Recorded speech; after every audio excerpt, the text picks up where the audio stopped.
and meet its needs, and to help revitalize Main Street. Attorney Roger Byron of First Liberty Institute says the village at first approved the church's building permit, but then later revoked it with no valid reason. The village has also denied multiple permits from the church to demolish and clean up dangerous structures on the church's property, again doing so for no valid reason. And it's also denied other permits the church submitted to use its property in order to worship and minister. Byron says the church has cooperated fully with the government, which is consistently trying to prevent the multi-ethnic congregation from investing in its community. This has been going on for years now. The First Amendment and federal law protect the right of churches to operate free from unreasonable and intrusive government interference. So the village is violating the U.S. Constitution as well as federal and state laws. For that reason, First Liberty has filed suit in federal court against Walt Hill, making the court into a classroom to teach village officials the Constitution. I'm Charlie Butts. A judge in Colorado is being asked to keep the public off lands where a nuclear plant once stood. More from Lillian Wu. A judge in Denver hearing from people trying to block the opening to recreation of a wildlife refuge, which was once a nuclear plant. Among those testifying, people living near the Rocky Flats National Wildlife Refuge west of Denver, who believe government safety studies may not have been thorough enough. They're worried any contamination on the trails will be spread by people tracking dirt off the refuge. Also testifying, a retired professor who said he found evidence billions of particles of plutonium had escaped from the plant and settled on the land. But an attorney for the government, which says the area is now safe, pushing back that the study was done in the mid-'70s. Lillian Wu, Fox News. American Family News is available online at onenewsnow.com, on Facebook and Twitter, and download the One News Now mobile app. I'm Rusty Pugh.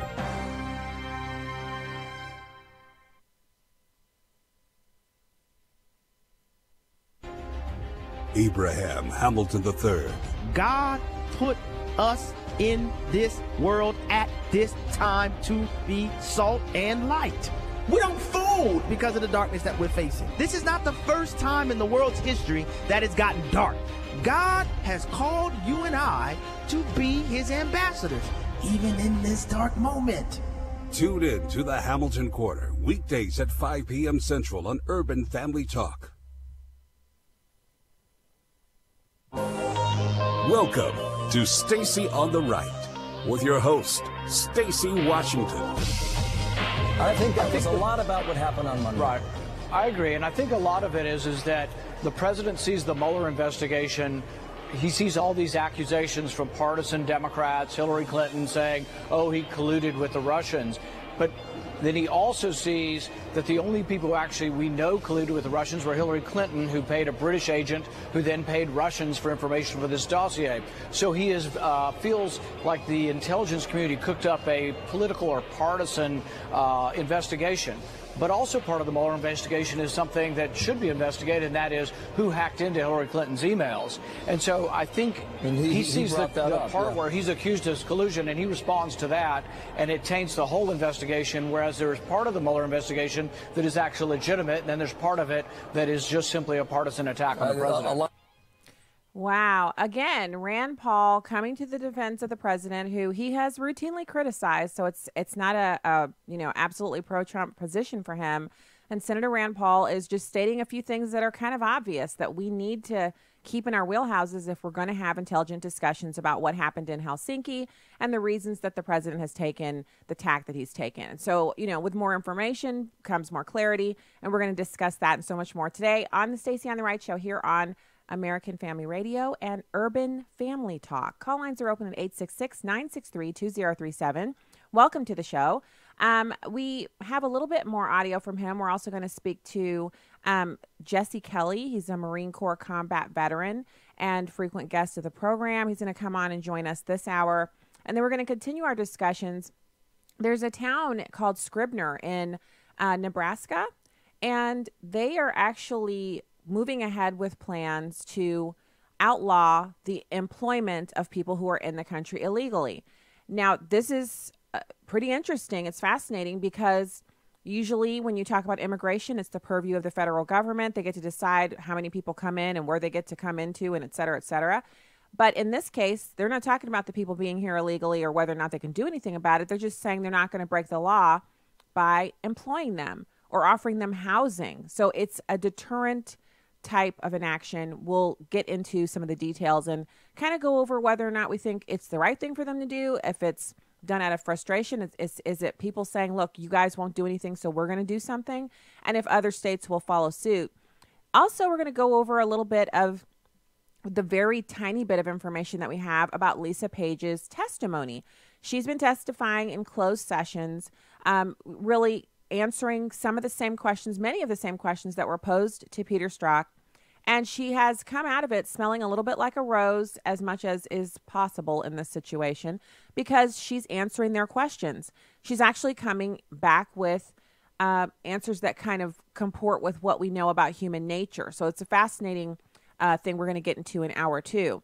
Right now, I want to get back to Rand Paul, and it's not just Rand Paul that's having these discussions. It's actually President Trump, who's been pushing back a little bit himself on all of these weird discussions that have to do with what he was doing in Helsinki. And obviously, I criticized some of the comments that he made, and I maintain those criticisms because I think he could have handled it a little bit more keenly. But even in the face of that, I think he's getting a bad rap because he's being compared to Hitler and, just all kinds of crazy, like treason. The word treason has been used many, many times. Rachel Maddow posed to her viewers on her television program that it's time to admit the worst about Donald Trump is probably true, that he's some kind of Russian agent. These things are not serious. These are not serious accusations. They're made by serious people or people who we might have taken seriously, and they're made in serious tones, but they're not serious because he's made so many actions that have been counter to Russia's best interests since he's been the president. And he made promises to do those things, and he's followed through with them. So obviously, if he was under the thumb of President Putin, he would not castigate the Germans for their new pipeline deal. He would not build up our military. He would not there's just almost nothing he's done of late, whether it's improving the economic outlook for Americans through lower taxes and tax reform, or the cutting of regulations, or his strong stance abroad where he's taking no prisoners when it comes to his dealings with our foreign allies and enemies, allowing a lot of the military hardware that was cordoned off by the Obama administration to be put back into good use. He has done things that are detrimental to Russian interests. So it doesn't make any sense. So here's President Trump, and he's doing an interview post Helsinki, and he's talking about former DNI Brennan and, of course, Clapper. These are two individuals who are now employed by MSNBC. One of them is a communist. The other one is what used to be called a Democrat. Now these are socialists. And both of them have made statements about the president that are not only disrespectful, but belie their previous employment. So they were leaders in our federal government of major agencies. And usually when people like that leave those agencies, they maintain a decorum and respect for the commander-in-chief, regardless of whether or not they agree with them politically, because it's a nod of deference to the position that they held before. Now, maybe as we've discussed here on the program, there are new norms, and the new norms take everything that was civilized and good and honorable, and they ball it up like so much trash and toss it out the window. And, you don't even recycle it. You just completely toss it to the wind because there's no respect for the way we used to treat each other, the kind of respect we used to offer to each other, the kind of respect that George Bush offered to Barack Obama by not criticizing him, but he won't offer it to Donald Trump. He criticizes him constantly. And that's all over immigration. I mean, we could go into that, do a whole segment on the Bushes and how, as much as I like George Bush as president, he was no good on the economy, and he was horrifying on immigration. He's just like an amnesty nutcase. So, and don't get offended. If you're a George Bush person, good for you. I'm with you. I liked George Bush too. I voted for him. But come on, give me a break here. So you've got President Trump talking about the Russia meddling that was happening before he was ever, president. This is under the Obama administration. the Russians had actually hacked the RNC. And interesting twist in the story is that Mark Zuckerberg actually tried to warn the RNC that they'd been hacked. Goodness knows how he knew that. Oh, and we have an interesting story about Mark Zuckerberg, too, we'll get into a little bit later as well. So he kind of takes the two of them to task, which they deserve because of the way that they tweet about him. And I thought if you just listen to what the president is saying, and I know it's hard for some people who don't like to hear him speak, they don't like his, he's got a New York thing going on and a very different way of speaking publicly than most politicians. That's a feature, not a bug. That's why people elected him.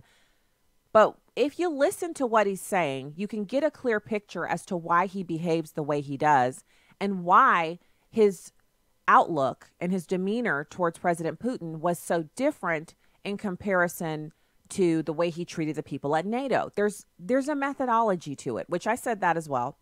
I'm not backtracking here at all. So let's listen to President Trump. He's talking about Brennan and Clapper and the Russian meddling that was going on well before he was president in number 5.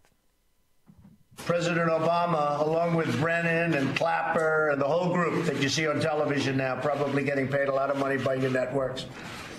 They knew about Russia's attempt to interfere in the election in September, and they totally buried it. And as I said, they buried it because they thought that Hillary Clinton was going to win. Turned out it didn't happen that way. By contrast, my administration has taken a very firm stance. It's a very firm stance on a strong action. We're going to take strong action to secure our election systems and the process. Furthermore, as has been stated, and we've stated it previously and on many occasions, no collusion. Yesterday, we made significant progress toward addressing some of the worst conflicts on Earth. So when I met with President Putin for about 2.5 hours, we talked about numerous things. And among those things are the problems that you see in the Middle East, where they're very much involved, we're very much involved. I entered the negotiations with President Putin from a position of tremendous strength. Our economy is booming, and our military is being funded $700 billion this year, $716 billion next year. It will be more powerful as a military than we've ever had before. President Putin and I addressed a range of issues, starting with the civil war in Syria and need for humanitarian aid and help for people in Syria. So again, let's take a few things that we know, facts and evidence. What do we know about what the president has done with our sometimes ally and most of the time geopolitical foe, the nation state of Russia? What has he done? And that is much more reliable than the face that he presented after they met for 2 hours. And if you think about it, and obviously this is a man he's done these kinds of meetings. Donald Trump has been meeting with powerful people he opposes on a number of different financial things, whatever, making deals. He's been doing that for decades.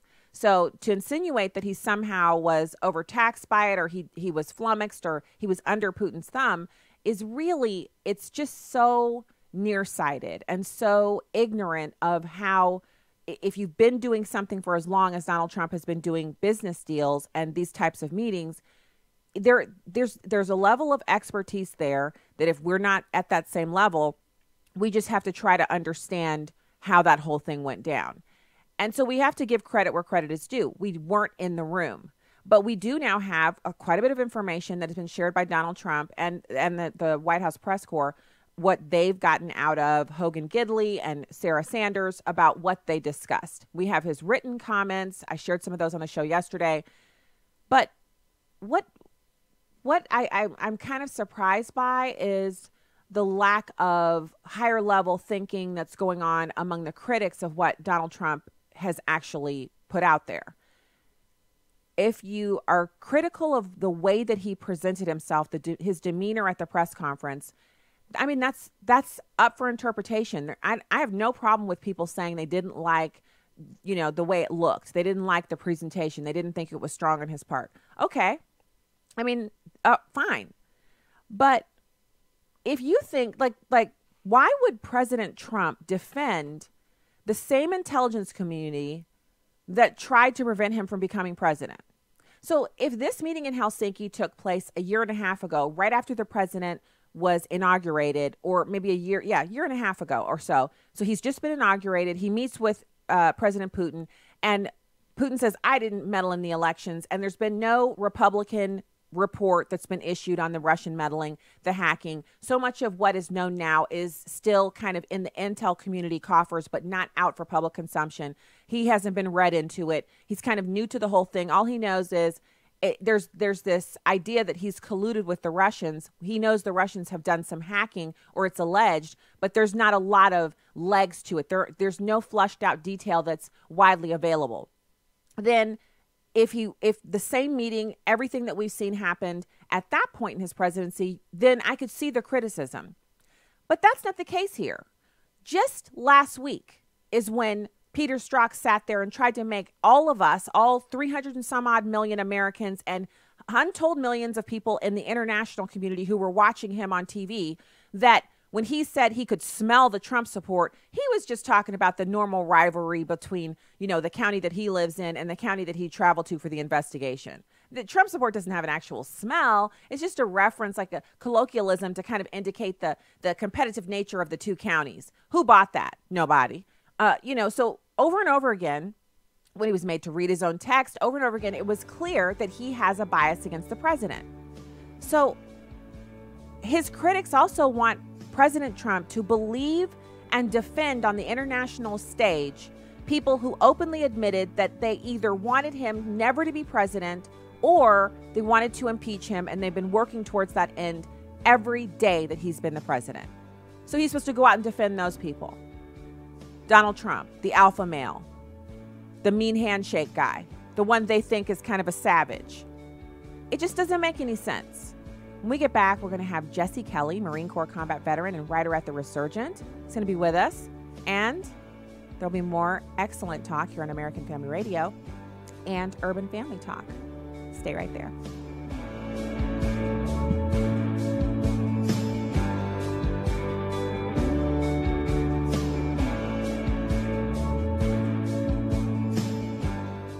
Hi, I'm Will Addison. And I'm Miki Addison of Airing the Addisons on Urban Family Talk.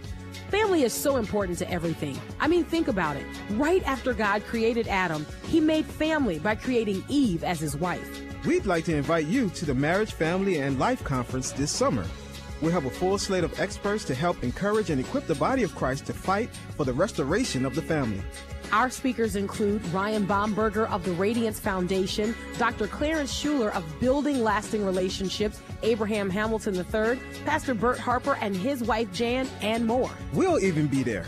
The Marriage, Family, and Life Conference will be Friday and Saturday, August 17th and 18th at Hope Church in Tupelo, Mississippi.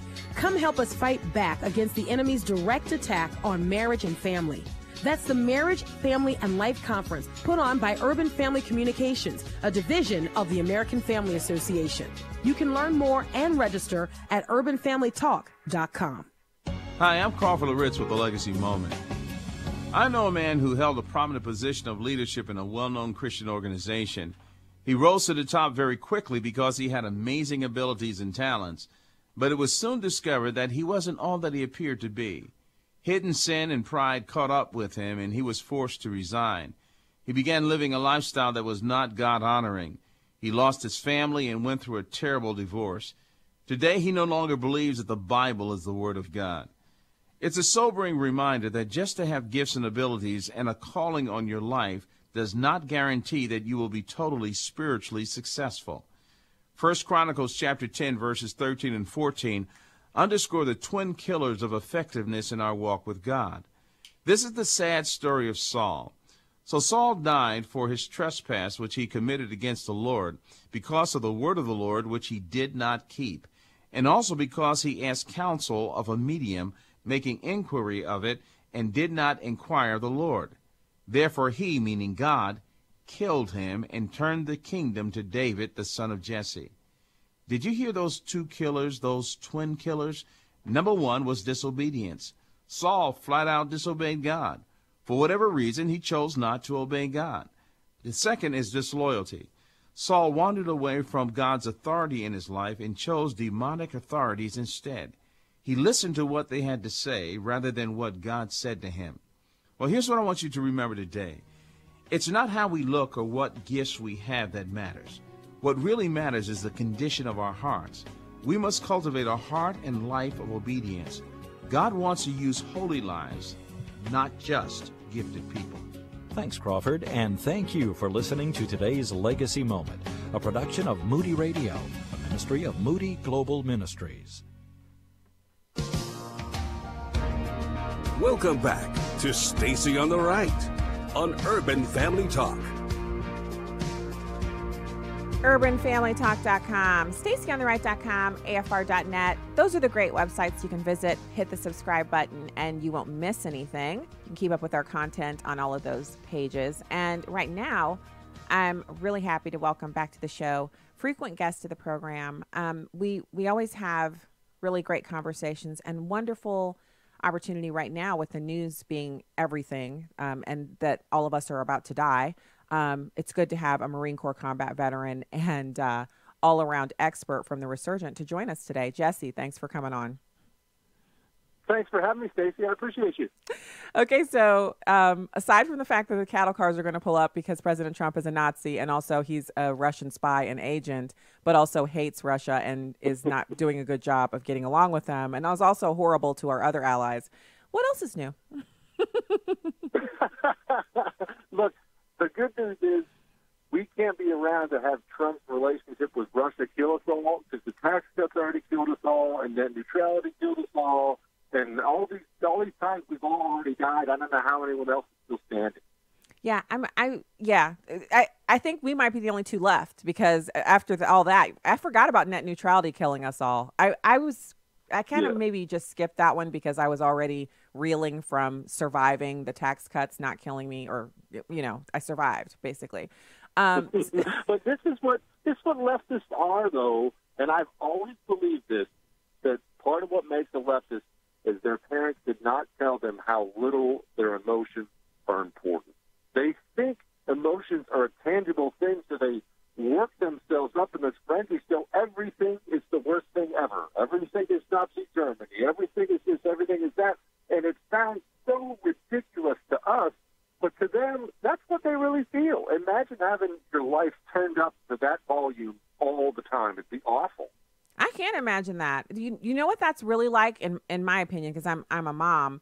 What that sounds like is what we see. You've heard the cry. Anyone who's a parent knows what it sounds like. It's an overtired child. But I don't mean overtired like they've been traveling all day, so they just need a little nap. I mean a kid who didn't sleep well last night or the night before. They haven't eaten well today because they're so tired, and they're being dragged across, a 10-mile airport like Atlanta's Hartsfield, or they're on a plane and they're now told they have to sit with their both legs facing forward and not kick the chair in front of them, and that child starts to cry.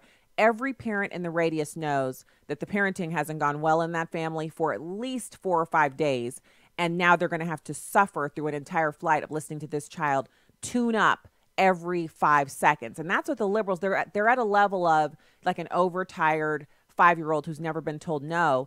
And if you've ever seen a tantrum of a bigger kid, a kid who didn't go through the terrible 2s, or the terrible 2s are still going on into the 5s and 6s, it's torture. It's like being around people like that, children like that, adults like that. It's torture.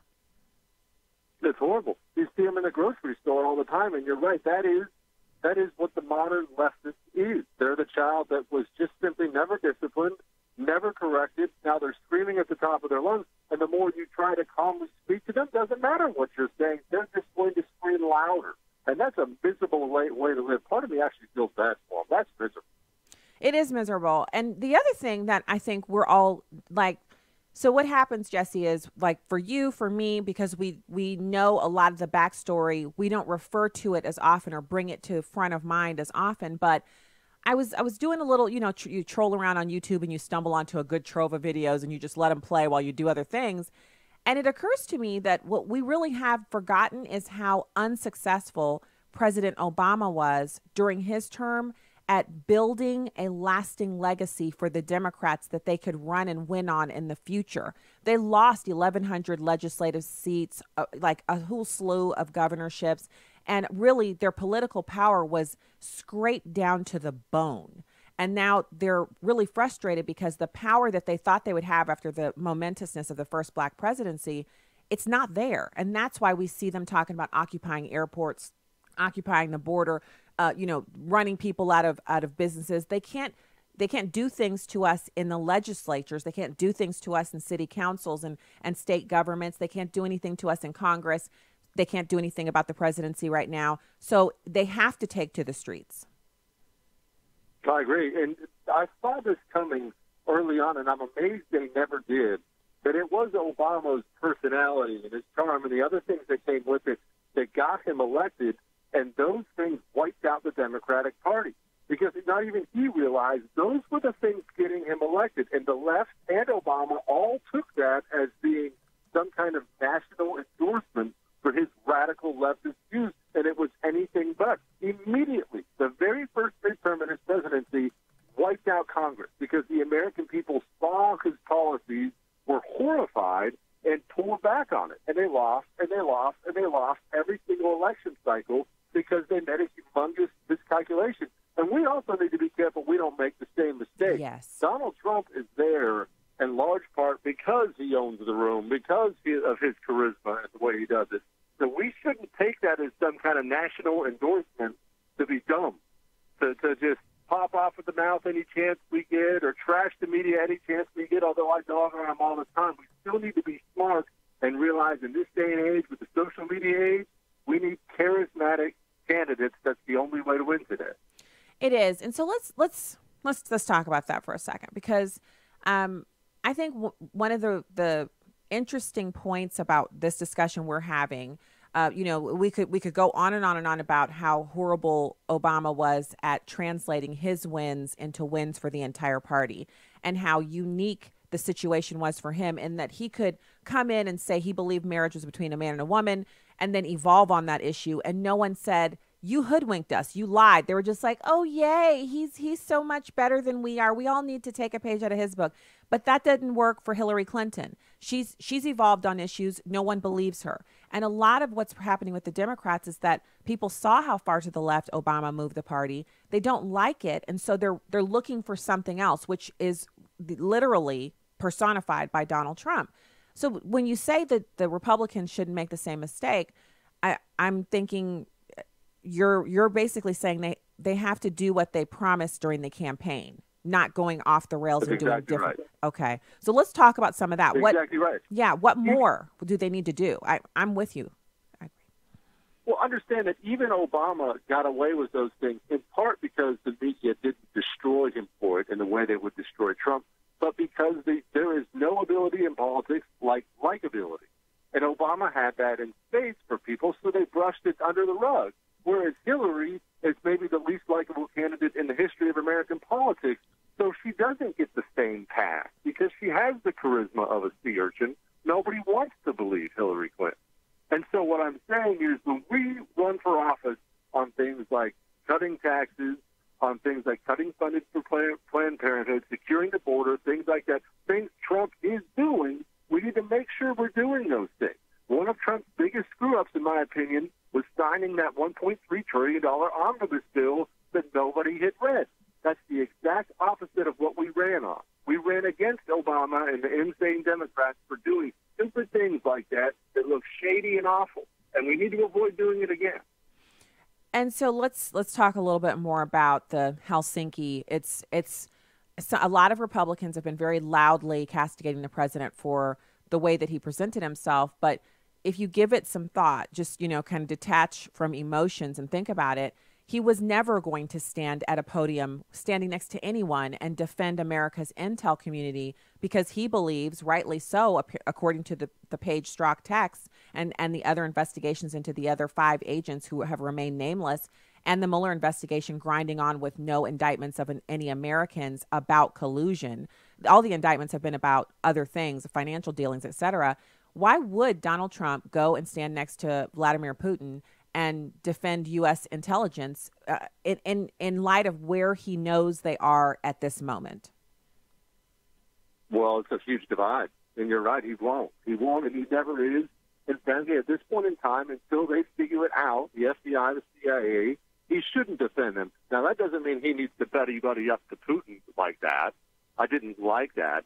But the truth of the matter is the FBI and CIA have no one but themselves to blame for the current rift between them and the president. And this is not just some lowly person at the FBI or CIA. We see directors, Michael Hayden, Brennan. These guys are vehemently anti-Trump. They're out there publicly every day, trashing him every day. That scumbag Peter who went and testified before Congress and came off like a total lying creep, that was the number 2 man in the investigation. That wasn't some meaningless agent stuck at a radio tower in Alaska. That's a powerful man at the FBI. James Comey was the director at the FBI, hugely anti-Trump. So they can whine all they want about Trump talking about the deep state and how horrible the FBI and CIA are. The people, the higher-up people who were formerly there are doing themselves and their former agency no favor. And so in light of that, because I agree with you, I didn't feel like the Trump that I know and really appreciate, the kind of strong guy, almost overly strong, like at the Paris Accords, he was over shaking everyone's hand. And I was kind of like, dude, back up a little bit. But I got what he was doing. He was like, you've never met me. Let me understand. Let me help you understand. Yeah. I'm stronger than you. I'm taller than you. And I have more will than you. So back up. He was literally pushing people out of the way. I was like, okay, I mean, it's a bit much, but I get what he's trying to do. But now, so I didn't expect him to be like that with Putin. That this is a different thing. Those are kind of pansy countries in some ways. Russia's a nuclear power. They maintain an arms race with us on nuclear warheads that is unmatched by any other nuclear power.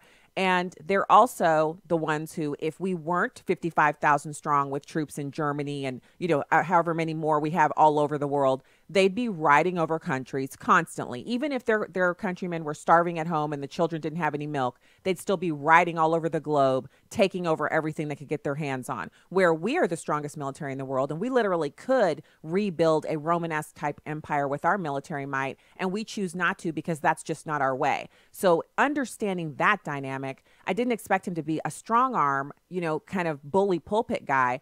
But I was kind of taken aback by how meek he was. I was like, what's going on? Is he not feeling well? Does he have the flu? I know he can handle this. That was my problem with it. In my opinion, he's been outstanding foreign policy-wise and the way he's handled himself and represented America foreign policy-wise.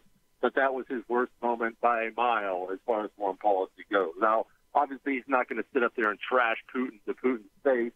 But at the same time, you don't have to come off like you're Putin's puppet. And he did. It was very, very odd. I've never seen him that way. I didn't like it at all. I hated it.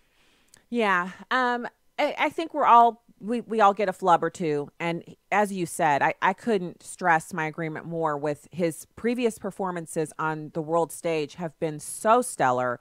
In fact, he's outperformed expectations if you think about it, because regular people recognize that he goes out there like he's Mr. America. He goes out to the world stage when he meets with other world leaders. He doesn't meet them and say, "Oh, I'm so sorry, I'm from America." He's like, "This is America.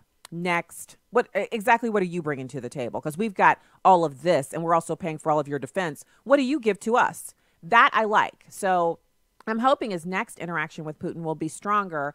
But as it stands, I want to turn to Crimea really quickly. Everyone keeps blaming Donald Trump for not doing anything about Crimea, but hasn't that ship sailed? Your military, the way these engagements work. Has that ship not sailed? Yes, it sailed. Okay, so yes, it sailed. There's no putting that genie back in the bottle, and that ship sailed before Trump got there. That ship is gone. And I just want to be crystal clear here. We're not saying we agree that they should have taken Crimea or that we're okay with it. We're saying they did it when Obama was president, and because he didn't react, now that they've built a seaport there, we're not getting that back unless we go to war with them. That's correct, and it's horrible what they did, but that is Russia. And Russia, that's why you can never be weak with Russia. They're going to eat up every inch of ground and seize everything they can. That's how their foreign policy is. That's how it's always been. That's why they controlled half of Europe at one time. That is who they are. Our eye needs to always be on Russia. So at this point, we've seen what's happened, and we know the Mueller investigation. You had the indictment of those guys. They sent the the indictment over to the Intelligence Division, so it's no longer a part of the Mueller investigation. They're not expecting to get to do anything about it, but President Trump and Vladimir Putin stood there and said that we have extradition treaties. Why isn't Mueller seeking to go through that process with the evidence that he has to seek extradition for those 12 spies who did all of the hacking and sharing and all that? Because it looks like a huge hit job at this point in time, and Mueller doesn't seem like he has any interest in changing that point of view. If you're from the point of view of Trump and you look at how this investigation has proceeded, who they've gone after, why they've gone after them, it went from collusion to now they're just chasing down the rabbit hole until they find something, it looks terrible. I'm not going to go with some massive conspiracy theory, but it really, really looks bad, and something needs to come of it legitimate soon in terms of collusion, which is why it was there, or it needs to go away. I agree, Jesse. This is why we love having you come on, because you're coming from a position of strength and knowledge on all of these foreign policy issues with your Marine Corps background. And what I'm hoping is that people will kind of take a couple deep breaths, a step back, and really understand the dynamic here. It's okay for us to say that the president didn't have the best meeting in Helsinki while still supporting his foreign policy aims and understanding that this is a changing dynamic and we don't really know what went on in those 2 hours in that room. Yeah, we all have a bad day. Lord knows I have plenty of. Me too. All right. Well, today wasn't one of those bad days. Thank you so much, Jesse, for coming on and joining the program, and we'll talk to you again soon. Have a great week. Appreciate you, Stacey. You too. All right. That's Marine Corps combat veteran Jesse Kelly. You can find out more about him at the Resurgent. It's, I think, maven.org, if I'm not mistaken. I'll put in my Twitter feed, and you guys can follow him over there. And we'll be back with more. I want you guys to get in the call queue if you want to chat about this. 866-963-2037. Late addition to the program, we're going to be speaking to Nikki Neiley, president and founder of Speech First, about the University of Minnesota implementing a gender identity policy that is basically anti-First Amendment. We'll have her in hour 2. So you don't want to miss that. Stay there. We'll be right back.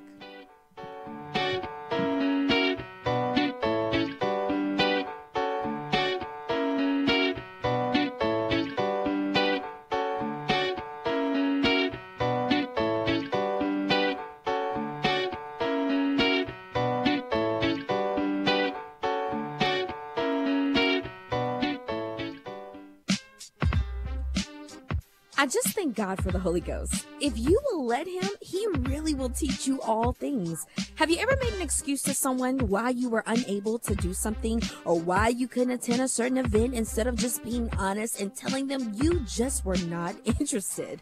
I think many of us have. Well, that's lying. Proverbs chapter 12 verse 17 says, an honest witness tells the truth. A false witness tells lies.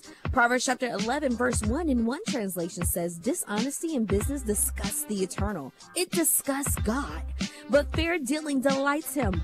False witness utters lies. Be faithful and consistent with being honest with others. Stop with the excuses and be truthful. There is freedom when our integrity and character reflects our Savior, Jesus Christ. What seems little to us are big to him. With a heart for the urban family, I'm today's urban woman, Victory McIntosh. Connect with us more at urbanfamilytalk.com. My name's Keitha. My friend was shot dead on a Metro Transit bus, and if I wasn't here at Teen Challenge, that could have been me. But thanks to them, I'm off the streets and I'm drug-free. If you know an adult or teenager who's struggling with a chemical addiction, Teen Challenge can help. Call us today at 417-581-2181 or reach us online at teenchallengeusa.com. This is Urban Family Talk.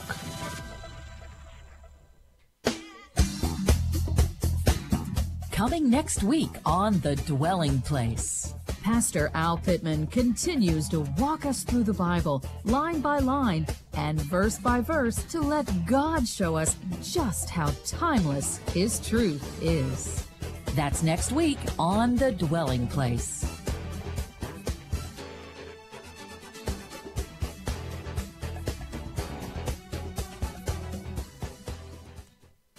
Back to Genesis with Dr. John Morris, popular creation speaker and author with the Institute for Creation Research. Dr. Morris, has the Bible been confirmed by archaeological discoveries? In many ways it has, Chris. Many ancient artifacts have been found, and in each case they confirm the general framework given in Scripture.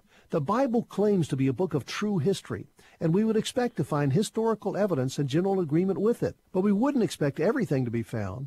Much of the Bible took place long ago, and documents would be rare. But with many turns of the archaeologist's spade, we find details that support Scripture. Yes, we can be confident that the Bible is literally true, and even better than that, it's spiritually true. The evidence we find in history enhances our confidence in its spiritual claims.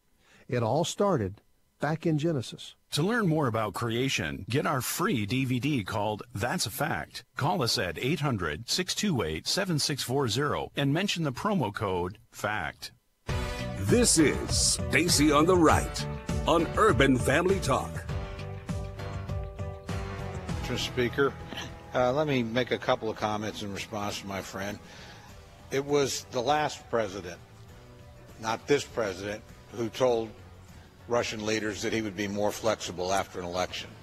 It was the last president, not this president, that said Russia was not a geopolitical threat and chastised Mitt Romney when he raised it in the campaign. And it was the last president, not this president, that drew a red line and then refused to enforce it. If you actually look at the record, it's this administration and this party that frankly has begun to restore American defenses after years of neglect by the last administration. That's not good news for Russia. It's this administration that has also encouraged and cajoled some of our allies to increase their defense level up to the levels that they themselves had committed to.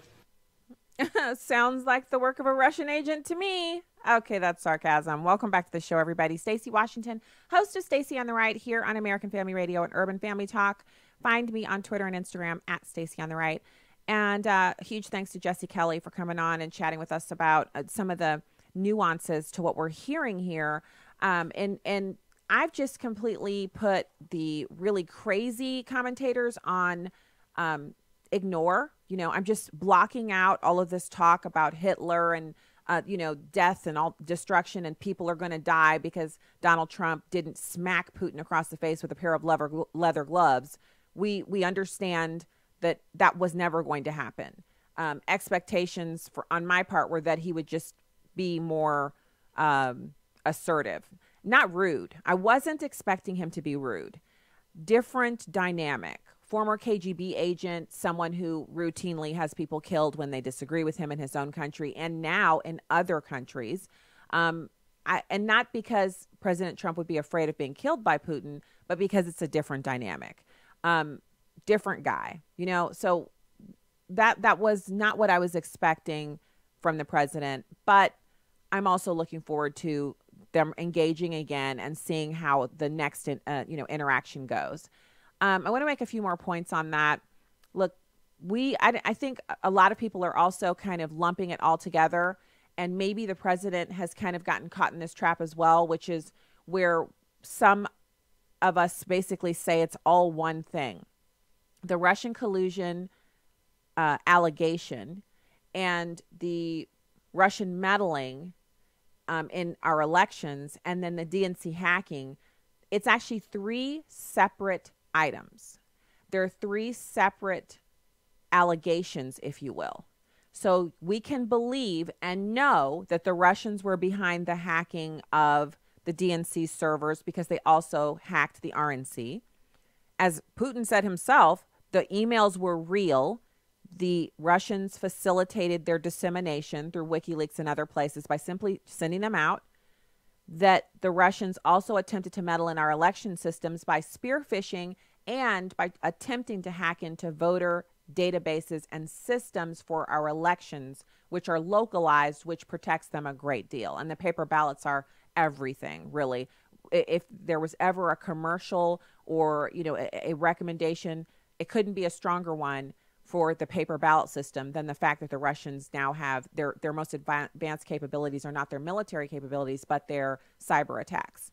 And then there's the allegation that the president worked in concert with these different Russian organizations, the ones who were doing the spear phishing and the attacks on the election systems, the ones who were doing the hacking of the DNC and the RNC, that he worked with those entities, Russian government and others, because Putin denies that it was the Russian government. He says it was bad actors in his country, criminals. But anyway, that the president worked with those groups, colluded with them to win the election and steal the election from Hillary Clinton. So you can say that the third one that I named off, the collusion by President Trump, is utter nonsense, but that the first two actually happened and nothing will happen. Your brain will not explode. You know, comets won't rain down. Pigs won't fly through your window. Cattle cars won't show up. You know, we can do that. I think we need to hear the president say something like that. He has said something similar, but I mean to clearly delineate that he understands, yeah, there was hacking. Yeah, the Russians were in on it. I didn't collude with them. That's what I think. You know, he said it in so many different ways, but it'd be instructive for him to go at it one more time. So, you know, there's a lot of danger present here in our conversations, the way that they're being had, because we now know that the FBI and the CIA and possibly other intelligence organizations, members of those organizations, so not the entire entities, but members of those organizations in positions of authority, were actively working to subvert the election in favor of Hillary Clinton, and that they did not investigate with the same fervor and righteous indignation that they do with other possible crimes that have been committed, the email fiasco that was the Clinton email server. They also have not really ever investigated Hillary Clinton's ties to the Russian government, the payments from the Russians and oligarchs and others, speaking fees, etc., to Hillary Clinton's husband and to herself. So that's what's really dangerous here. That's what's more dangerous than the rhetoric that we hear from the Democrats and the crazy talk from Ocasio-Cortez, which we'll get into a little later in the program. What is really, truly dangerous is that the discussions that hinge on Donald Trump being some kind of secret Russian agent distract us away from the very real threat that is present in having a government with intelligence agencies staffed by individuals who are so partisan that they would actually think it's their responsibility to stop someone from being elected or to impeach someone. And James Comey, activist extraordinaire, is in amongst that group because he was participating in these things. He was insubordinate. He was doing things that were outside of the purview of his job description, and he hasn't really been punished for those. He feels he's been ultimately punished unfairly because he was fired, but that's the very minimum that should have happened to him for what he did while he was FBI director once Donald Trump became a force in politics. So, you know, I'm not surprised that Donald Trump didn't pick a fight with Putin over the election meddling, because the way that the Democrats have tied the election meddling to Donald Trump, it almost tied his hands to the point where he couldn't really confront Putin about it. Because Putin's response would be, well, your agencies think you should be impeached. Your own government's trying to get rid of you because they think you colluded with me. So how can you accuse me of doing it? Unless you're admitting that we worked together and I didn't work with you. I deny all of it. Do you see the inherent trap there? This is what happens when we do not take the bait and get all hysterical and lose our minds over what we perceived to be the weaknesses in President Trump's presentation when he was in Helsinki, and we take some time to think about it and allow the president to talk about what happened and allow some of these points to sink in, then it's patently evident why he didn't do that. His own government is working against him, and Putin knows it. I'm willing to bet dollars to donuts, which I'll probably never have validated, that that's some of what Putin put forward to President Trump. He probably, if we were laughing yesterday, were we not? Weren't we just giggling and having a really fun time at the way Vladimir Putin trolled the American media? He jabbed them. He jabbed our intelligence operations for surveilling all of the Americans in the world. He probably jabbed Donald Trump one-on-one about the fact that he's head of a government that wants to see him impeached and is actively working to do so, and that his own political party doesn't seem to be able to stave off the attack from the intelligence community. That's some serious, like, one-on-one convo. Just think about it. How enraged would you be then when you come out of a meeting like that, where you've just been punked by some guy who's telling you your own government doesn't even support you. Your own government's working to get rid of you. The Democrats in your country have ginned up so much hatred towards you that there was a Trump baby balloon flown in Great Britain and people are protesting you all over the world, and you're worried about me colluding in your elections? They think we work together. Maybe we should. Just saying. You know, just saying. So then you have MSNBC. And I thought this was so funny. I was listening to it and thinking to myself, you know, this is what they deserve. And I'm glad they got to hear it for themselves, because they would never believe it. If this was a video that was done by the Daily Caller or Right Scoop or you know, InfoWars, they'd say, oh, it's propaganda. The conservatives are making propaganda again. Oh, you know, that's what they would be doing. Instead, they sent out one of their own reporters. So MSNBC sent out one of their young, intrepid reporters, and she was interviewing people on the street about their reactions to President Trump's trip abroad. And these people were just gold. True Americans through and through. It's number 7. So here's the thing. President Trump may be having a rough week in Washington with politicians on both sides of the aisle talking about their problems with his press conference with Vladimir Putin. But as you and I know, elections are not decided by tweets or talking heads. They're decided by voters. So our own Morgan Radford got outside the Beltway to Kenosha County, Wisconsin. They flipped from President Obama to President Trump in 2016, the first time the district voted for a Republican for president since Richard Nixon. Here's what some of those supporters had to say. When he kind of backtracked those statements today, did that surprise you? Well, he did get some Republican backlash on that, and I think they just didn't hear the whole story before they started coming after him, so he was just trying to appease them a little bit. So that was the first guy. Now, her face while he's talking, she's kind of just, you know how you're listening and then your face is kind of like frozen, like, what? So you're not mad. Okay. So then she's asked a couple more people, and this is a very short one. It's the remainder of her asking these questions. Listen to what the other Americans say. It's number 8. I know there's a lot of backlash going on now, especially when he said, well, I said I did and I didn't, but a lot whatever. of people weren't happy. Yeah, but I'm totally in support of him. And why? Why are you still supporting him? Because he's an entrepreneur. He's a businessman, working class person's president. He's trying to make this country great again. Do you support the president? Yes. Do you support him despite this week? Yes. I'm not one bit worried about the rest of the world. They ain't worried about us, so, you know, I'm not worried one bit about what the rest of the world thinks. So he's like, yeah, what do they think about us? They're not thinking about us. You know, when they think about us is when we start talking about pulling U.S. aid or moving funding around. Then everybody's like, those Americans, there they go again, trying to tell everybody what to do. Or when we say we want to do something different from what everyone else is doing, especially when George Bush was president, you guys remember this. And anytime he said, well, America's not going to join in on anything like that, then people around the world will be like, that's why America's so hated. Americans are this, Americans are that. Meanwhile, if you're an American and you're traveling abroad, everywhere you go, the minute you say, you know, Guten Tag, and then I only speak a little German. Do you speak English? Are you an American? They say in perfect English. Oh, you're Americans. How do you like Stuttgart? How do you find it? That's what happened to us when we went to Germany in 2006. Every German we only met one German who couldn't speak English. I used my limited German to get us through the airport and to our hotel via the train and a whole bunch of other fun stuff. We go out shopping, and everywhere we went, the people are giving the kids candy.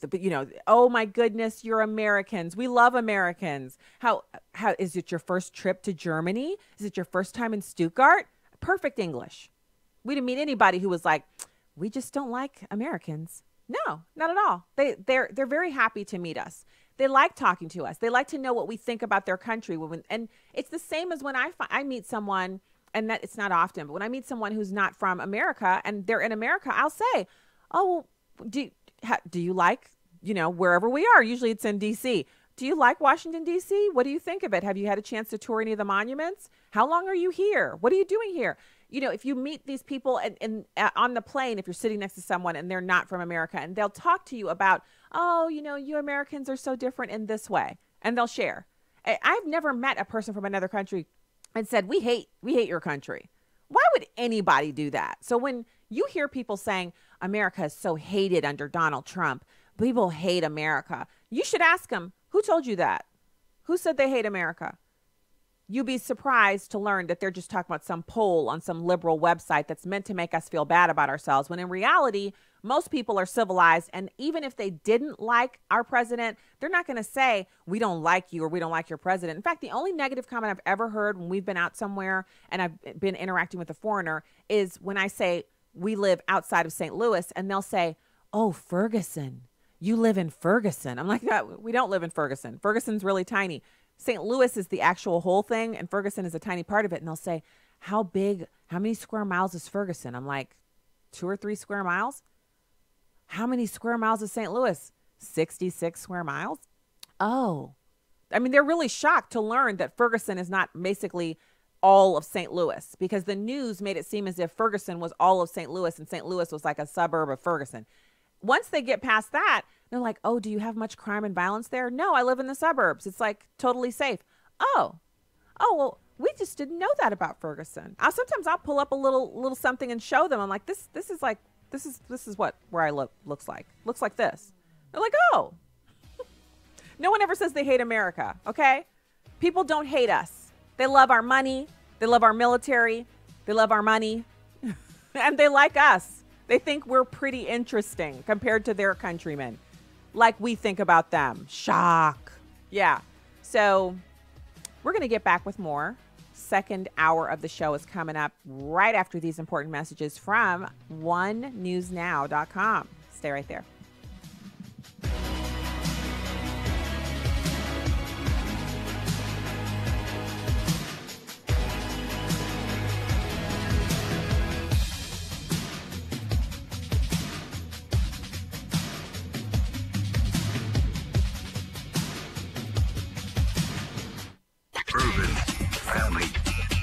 Urban Family Talk.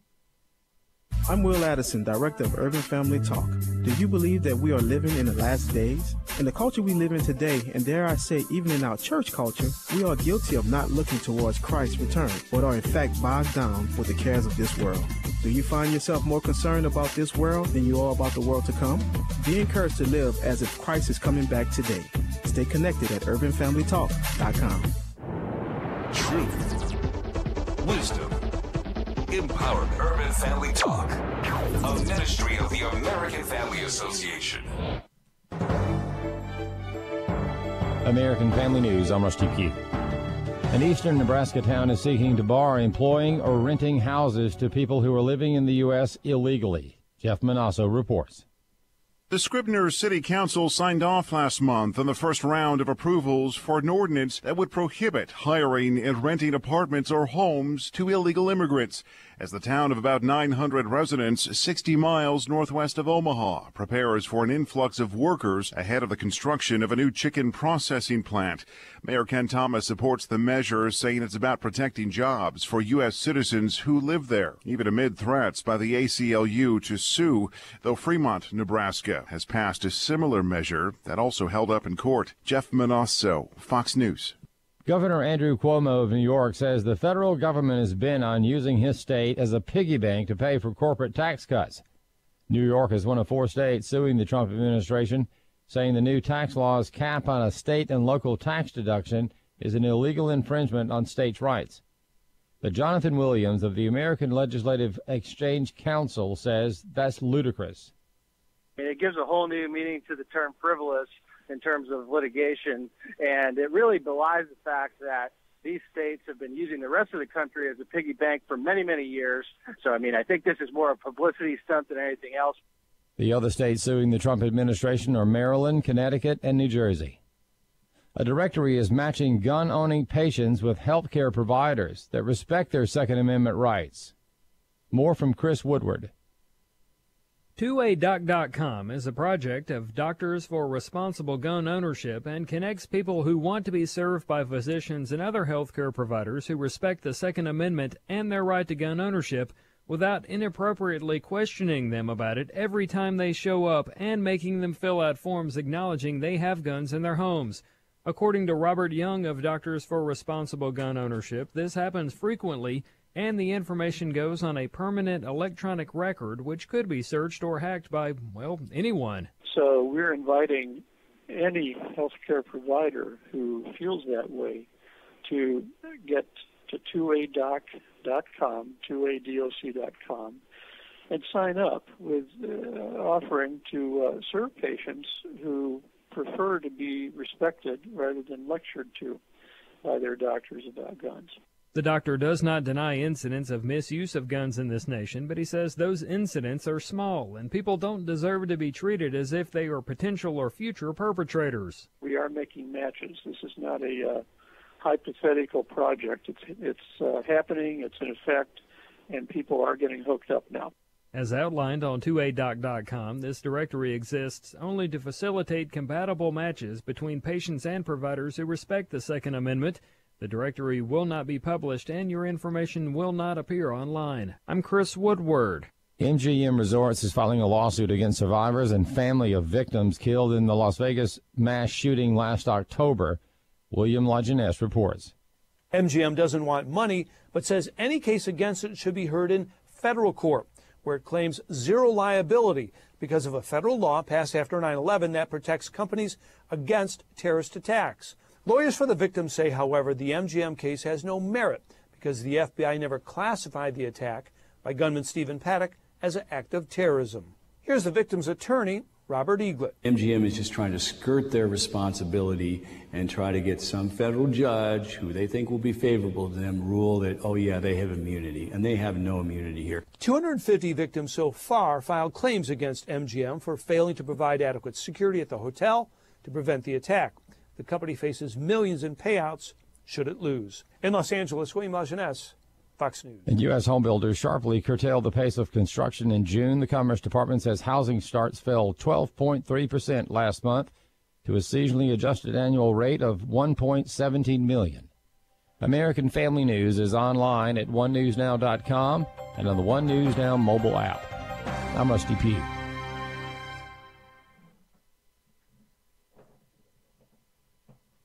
Family is an institution set forth by God, one man and one woman for life, with the outflow being children produced by that union. It's obvious to all that there is an attack on the family in our country, and especially on fathers. Whether it's the cycle of sin that persists in our families or the pressure from our government to exclude men from being intimately involved, the strategic battle is on for the souls of men. Join us in the battle to strengthen fatherhood. UrbanFamilyTalk.com. Welcome to Stacy on the Right with your host, Stacy Washington. All right, we've got a small town in Nebraska taking a pretty tough stance on illegal immigration. That's right. They are considering banning illegal immigrants from renting an apartment or getting a job. This as a new Costco plant is set to open in the area. The Scribner City Council, they need one more vote to pass this, and the mayor of that town says that it does have the backing of the community. Well, why do you think they want to do that? Welcome back to the program. Stacy Washington. StacyOnTheRight.com is the website. You can hit the subscribe button. Thanks for being here today. It's hump day, getting on the little fast train through the week. Fun stuff going on. Really great opportunities for us to be Americans and to praise God and be grateful for being in this country. And it's really wonderful to be with you right now. I'm wondering why this has taken so long, to be honest with you. Why has it taken so long for local municipalities to decide, you know what, I don't care what the ACLU is planning on doing to us. What I care about is having jobs for Americans. Now, let's be clear here. In a little town of 900, you're going to have significant unemployment in the town unless people are traveling to the larger metro area to work. So a plant being built there means there will be people who are traveling out to work at that plant from the larger city that they're adjacent to. There's nothing wrong with that. But what they're saying is they build a chicken processing plant, they hire all the illegal immigrants, and the people in the town have to watch as illegal immigrants ride in on buses to take advantage of these jobs that they as Americans are not getting chosen for. So what they're trying to do is preemptively set aside their opportunity, basically keep it for themselves to get these jobs. Their taxes are going to help pay for all of the infrastructure for this new chicken processing plant. They're the ones who live there and should be given an opportunity to vie for those jobs. But they know if there's a significant influx of illegal immigrants, that will depress wages, and they will be the last chosen for those opportunities. Now, if ICE does a raid after the chicken processing plant opens up, we've covered this on the show before. Over and over and over again, it's been shown that when ICE raids chicken processing plants and they capture illegal immigrants and deport them, that the people who live in the town or the city near the chicken processing plant, the Americans, are the ones to replace those workers. So why not just cut out the middleman and hire the Americans from the get-go and give them the jobs? And if you think that's nativist or xenophobic, I think you need a dictionary. First, inform yourself on what words mean before you start coming at me with a whole bunch of insults. I appreciate the engagement, but it has to be at the same level. We all have to agree that the dictionary is where we figure out what words mean, and then we go from there. So the next kind of outrageous subject takes us back to Facebook. And so I was on Twitter this morning and I noticed that Mark Zuckerberg was trending. I'm like, oh, I wonder what's going on. Well, it turns out that he gave an interview to Recode. And it's because he's been before Congress testifying again. So yay, they're calling him on the carpet again. And I think they're seriously considering taking steps to hem Facebook up on their neutral public platform designation. Because if they're not a neutral public platform, then they can be regulated like a utility. That's the last thing Facebook wants. And they're under siege from a lot of different organizations. We've talked here on the program before about Freedom from Facebook, which has now aligned itself with George Soros and his numerous, organizations, so I was totally thinking Freedom from Facebook would be an interesting thing, not to eliminate Facebook, but to make it less of a empire and more of just a social networking platform and take away all the other businesses and let them stand alone. But now that it's aligned with George Soros, I'm kind of reticent to throw my support behind it. So I'm kind of taking a wait and see. I'm holding back. But the reason he's trending is because of this interview. It's not actually because of his testimony before Congress, although that was pretty interesting too. So what he said, here's the quote from what he said in the interview. He says, let's take this a little closer to home. So the question was, why do you allow InfoWars to stay on Facebook? Because they deny that Sandy Hook occurred. InfoWars actually asserts, and full disclosure, I've been on a TV program. I've been interviewed on a TV program that is carried by the InfoWars network. I've never been on Alex Jones's show, mostly because they asked me to come on to discuss an issue, a press release that we'd issued through Project 21. And I agreed to come on to discuss that issue. And then they went through my Facebook page and saw that I had defended Michelle Obama from, people calling her a monkey. And I said that was the kind of discourse that is beneath the people in our movement. And so any defense of Michelle Obama puts you outside of what they'll have on Alex Jones's program. And they promptly canceled me.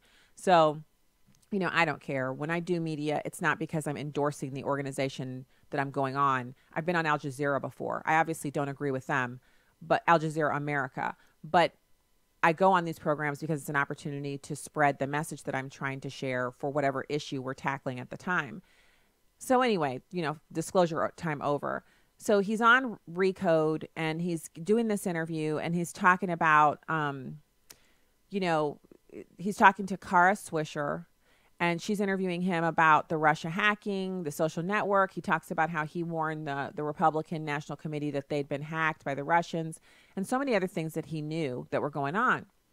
And so he's trying to defend the fact that InfoWars, while they may be repugnant in their view that Sandy Hook never happened, and while that hurts the families of Sandy Hook victims, he's saying if they're a neutral public platform, he has to allow them to speak as long as they're not inciting violence. But then he turns to another reasoning where basically he says they're not intentionally lying because they truly believe Sandy Hook didn't happen. So it's not a malicious intent on their part. They just don't believe it happened. And they have every right to do that and to talk about that as long as they don't incite violence. And then he says, well, I also think that going to someone who is a victim of Sandy Hook and telling them, hey, no, you're a liar, that's harassment, and we will take that down. But overall, let's take a closer look at home. I'm Jewish, and there's a whole set of people who deny that the Holocaust happened. I find that deeply offensive, but at the end of the day, I don't believe that our platform should take that down, because I think there are things that different people get wrong. I don't think that they're intentionally getting it wrong, but I think, and Kara Swisher interjects and says, in the case of the Holocaust deniers, they might be, but go ahead. And he said, it's hard to impugn intent and to understand the intent. I just think, as abhorrent as some of those examples are, I think the reality is also that I get things wrong when I speak publicly. I'm sure you do. I'm sure a lot of leaders and public figures we respect do too. And I just don't think it is the right thing to say we're going to take someone off of the platform if they get things wrong, even multiple times. What we will do is we'll say, okay, you have your page, and if you're not trying to organize harm against someone or attacking someone, then you can put up that content on your page, even if people might disagree with it or find it offensive. But that doesn't mean we have the responsibility to make it widely distributed in newsfeed. I think we actually, to the contrary, she says, so you move them down versus in Myanmar where you remove it. And, they go on for a little bit, back and forth on the rudimentary aspects of how Facebook prioritizes some things and moves other things down in the newsfeed. And he is getting savaged on Twitter for this, because what people want to see is Mark Zuckerberg saying Holocaust deniers can't be on Facebook. Sandy Hook truthers can't be on Facebook. 9/11 truthers can't be on Facebook. He wants to see these people on the left want to see certain types of speech banned. Now, I find it absolutely repugnant that anyone would deny that Sandy Hook, the mass shooting, happened, or that anyone would deny that the Holocaust happened. I don't run a multinational social network platform like Facebook, so I don't have the thorny issues to face, to discuss, to try to figure out, to work my way through. I think his example of using the Holocaust and Holocaust deniers, it's narrow-minded, the response that he gave, because if it were as simple as what he shared, most people wouldn't care. If someone's just spouting off about something that they don't think is true, that happened, that's quantifiably, it's evidentiary, we can prove that the Holocaust occurred. I've been to Dachau, I've been to Auschwitz. We know it happened. But that's not the problem here. The problem is that Holocaust deniers also validate people who practice radical Islam in their desire to eradicate Jewish people, the entire people group that comes, that are Jewish in their extraction, from the entire face of the planet.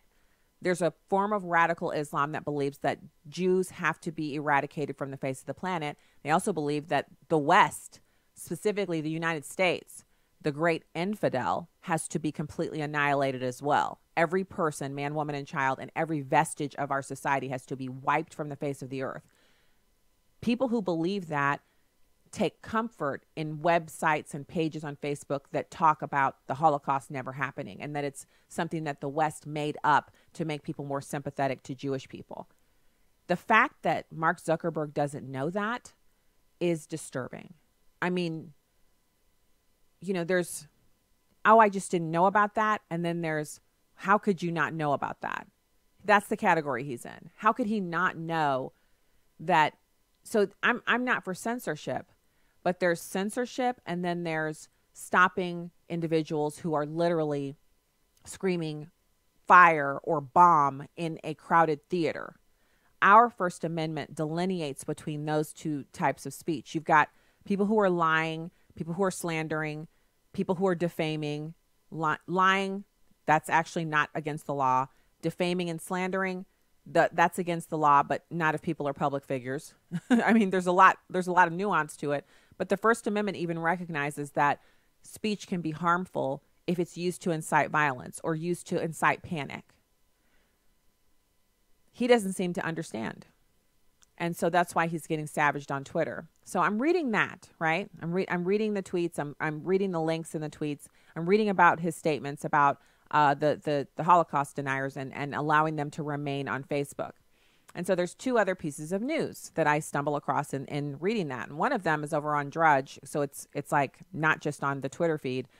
And it talks about how there was a page that literally called for active shooters. It said, shooters out there, get your guns together and go shoot Republicans on baseball fields. You should shoot and assassinate Republicans. And there are numerous posts on this page telling people who might be inclined to be mass shooters to go out and find Republicans and kill them. When the page was reported by a Republican staffer to Facebook, Facebook replied, "This does not violate any of our community standards." So then when Mark Zuckerberg and one of his CEOs or one of his people, they're testifying on Capitol Hill today, they actually asked him about it, or actually it was not today, it was yesterday, I believe. They asked him about it and he said, "Oh, well, that's incorrect." He also apologized to Diamond and Silk for the throttling of their page. And he said, we actually were improper in our communications to them and we owe them an apology for the way they were treated. We welcome their content on Facebook and we're happy that they have a voice.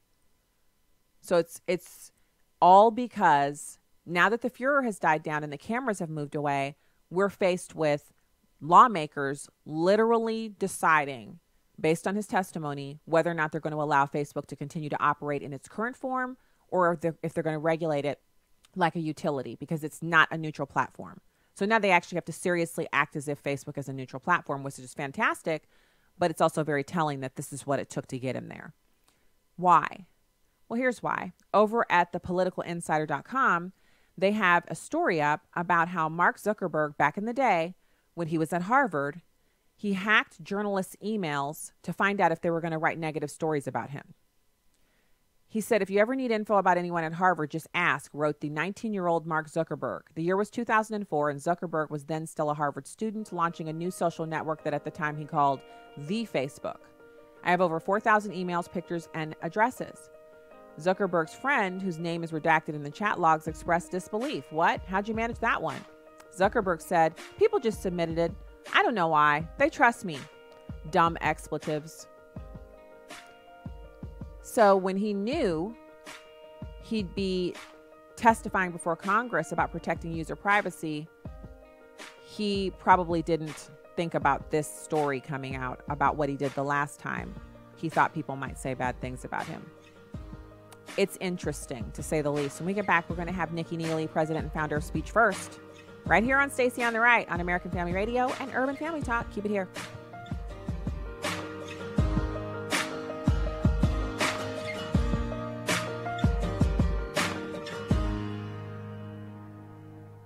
%80 of the time, an abortion-minded mother who views an ultrasound or sonogram of her baby will choose life.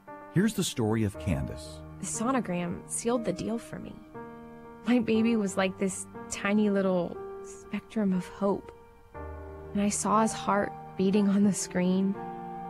And knowing that there's life growing inside, I mean, that sonogram changed my life. I went from just Candace to Mom. Thank you to everybody that has given these gifts.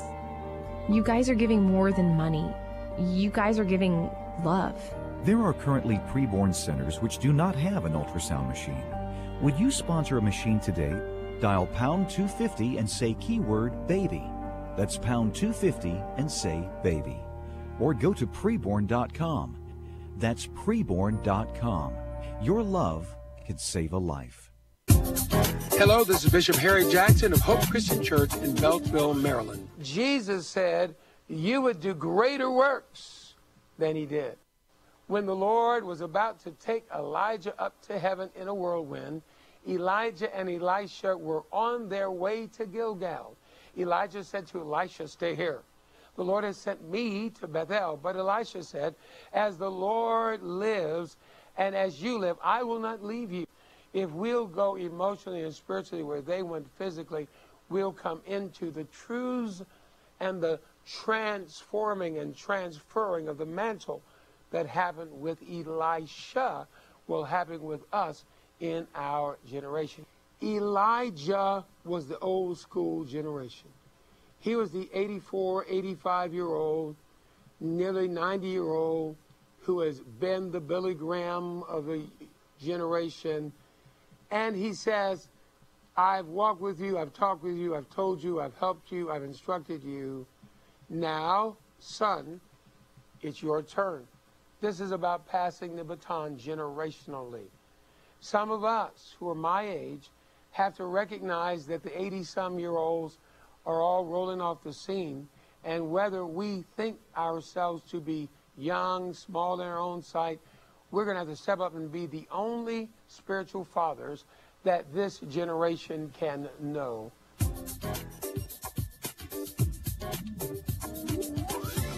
Join us this Sunday morning at 6251 Annandale Road in Beltsville or on the web at thehopeconnection.org.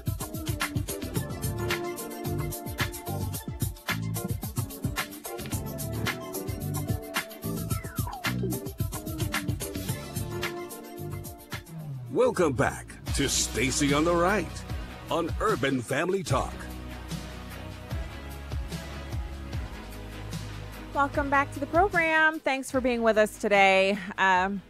Really interesting news day for us, and I'll finish up wrapping up that additional detail on the hacking that Mark Zuckerberg did into the email accounts of reporters who were wanting to do a story on him after this segment. But right now, it's my pleasure to welcome our next guest. A fascinating story out of the University of Minnesota. It's Nikki Neiley, president and founder of Speech First. Thank you for joining the show today. Thank you for having me on. Yeah, so I'm interested in hearing about this because I often will read these stories and we'll do press releases through Project 21. We often talk about the crazy kind of loopy behavior that's going on university campuses across the country. And this one is it's kind of in that same vein, but it's even crazier than some of the other stories. Can you tell us what's going on there?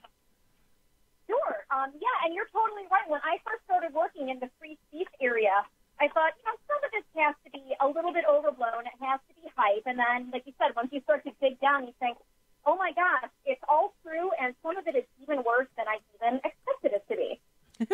So what is going on at the University of Minnesota is they have a proposed policy. It hasn't yet taken effect. They are trying to gather information and feedback from people in the community right now about whether they should they have a new proposed gender pronoun policy. And this would be that students get to choose their preferred pronoun. There is a list of them, which includes Z. I don't know how to pronounce them. If there's one with an X, there's one with a Z. You can call yourself a them, in addition to the normal he, she, her.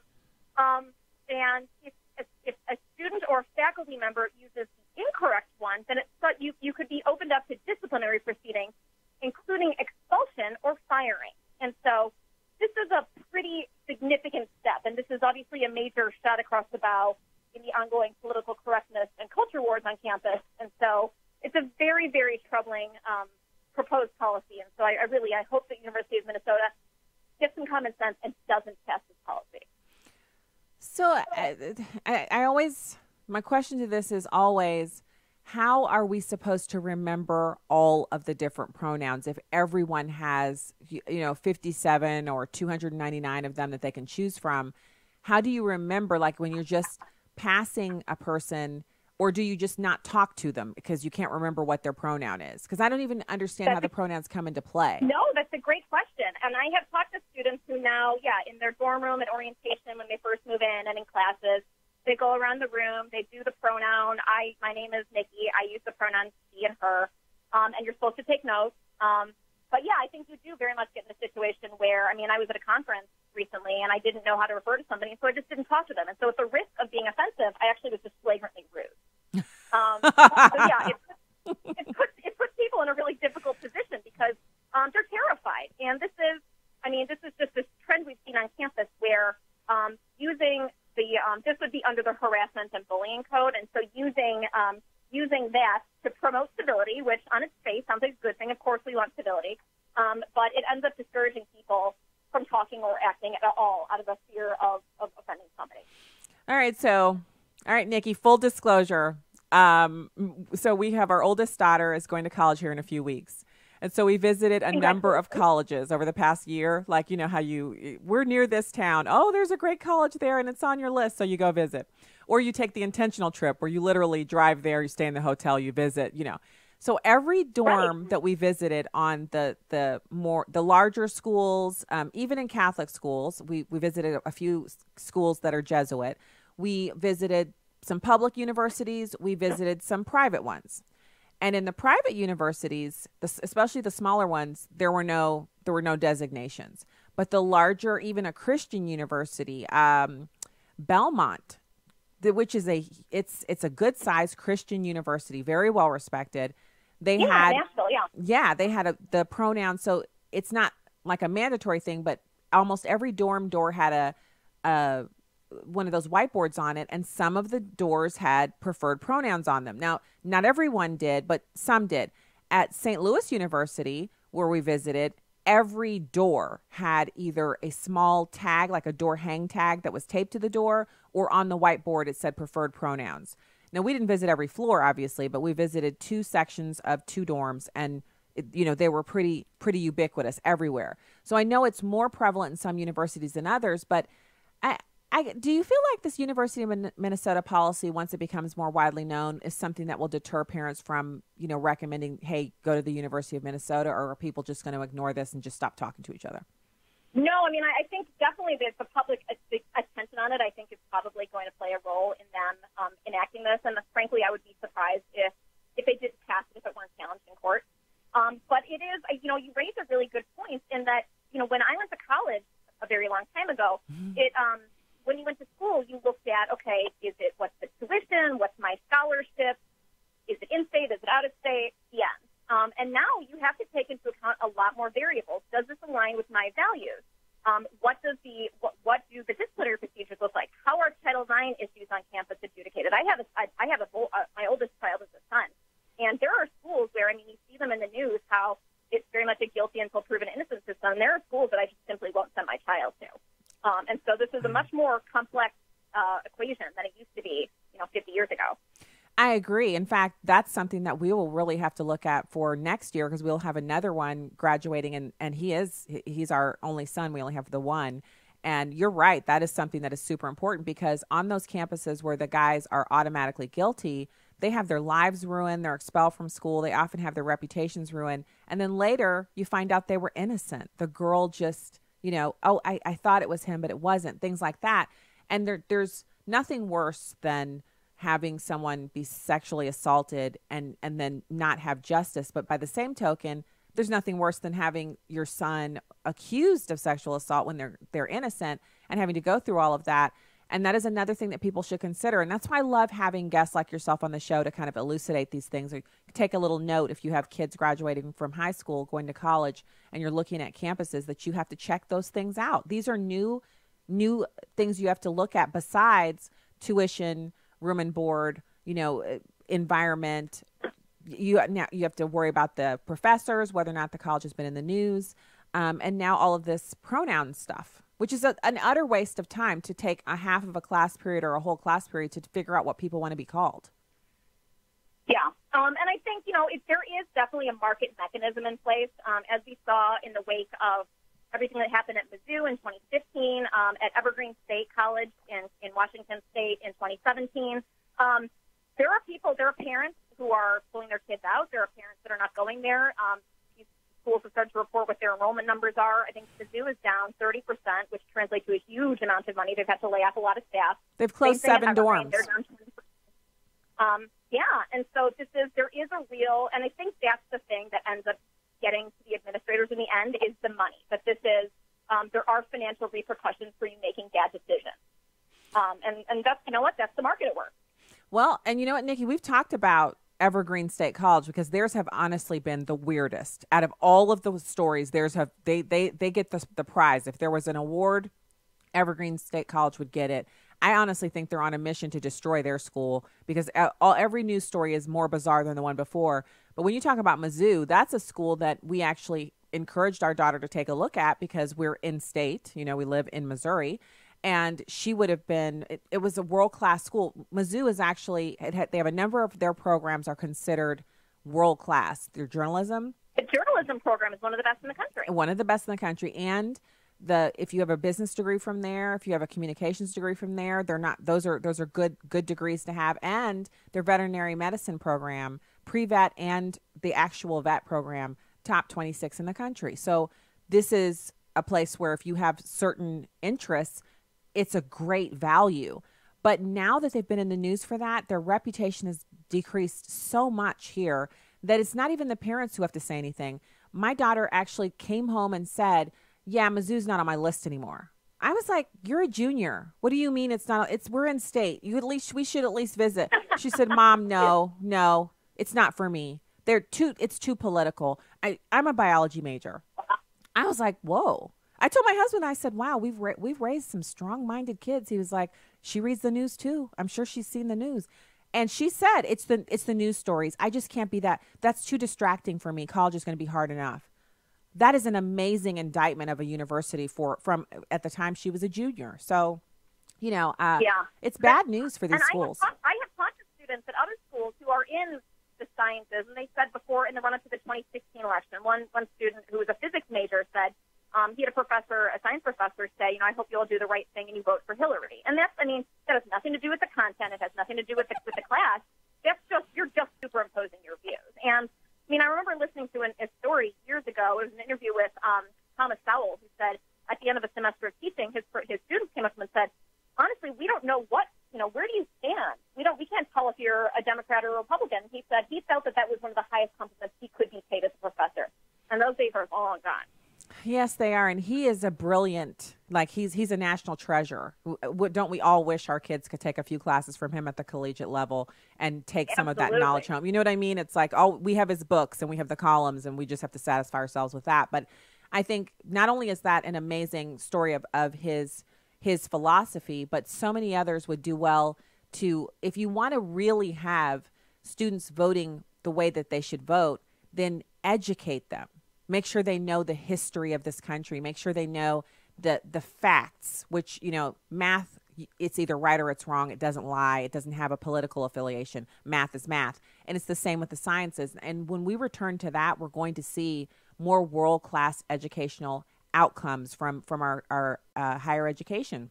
We're not seeing as much of that now. And I think what the liberals do, they're so good at it, but it's a horrible indictment on them, is that they really don't understand when they're being rebuked or repudiated. And so they carry on. They're like, oh, you just don't get it. We just have to, drum this into you some more.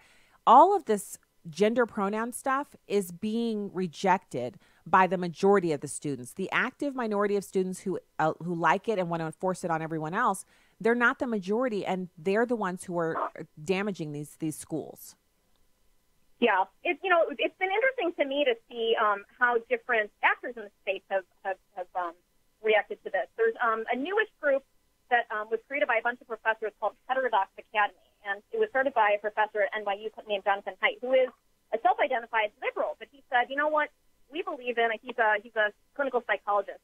We believe in the pursuit of truth, and in academia, it's gone so far one way that you're not actually having constructive discussions with your colleagues, where one thing, the scientific method, your ideas get better if they're challenged and re-examined, and you you pursue truth, but you need to have a dialogue and a back and forth. And if you have a department, no matter what it is, be it the sciences, be it the humanities, where everybody thinks the same and everybody agrees, that's not a very enriching environment to work in, to try and write new articles, to submit things to a law review.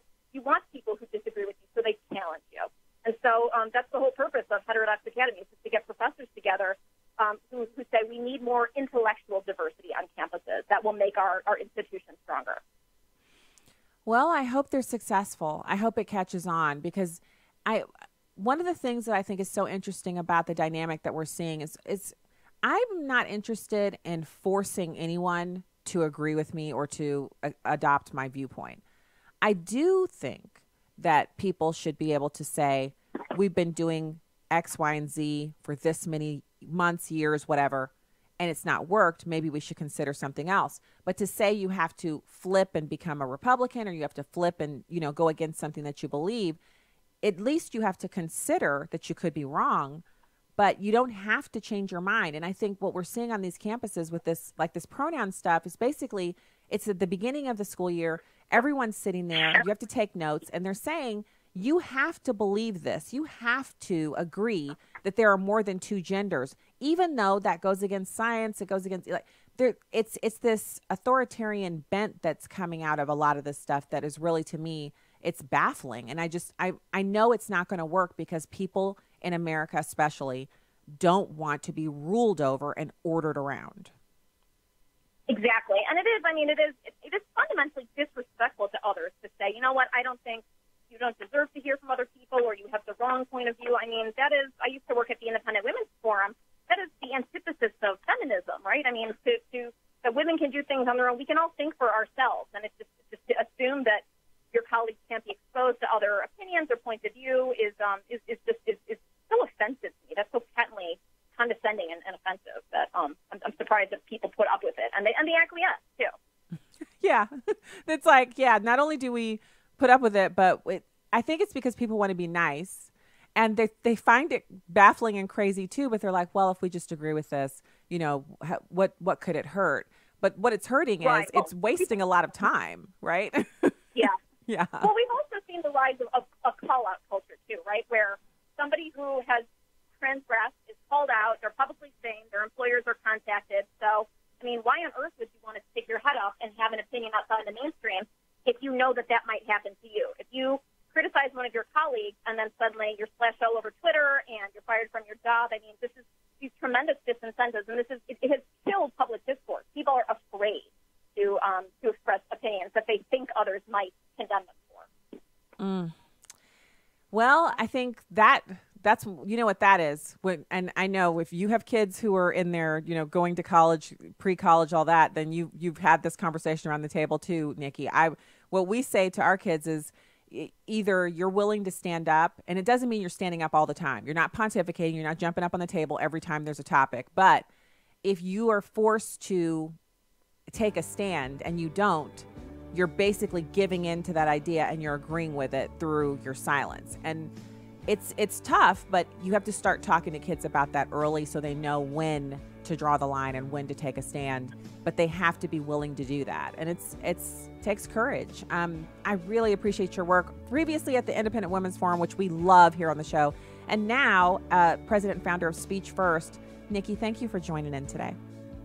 Thank you for having me. All right. Talk to you again soon. We'll be back with more Stacey on the Right here on Urban Family Talk and American Family Radio right after these messages. You can call in at 866-963-2037 and find out more at afr.net and urbanfamilytalk.com.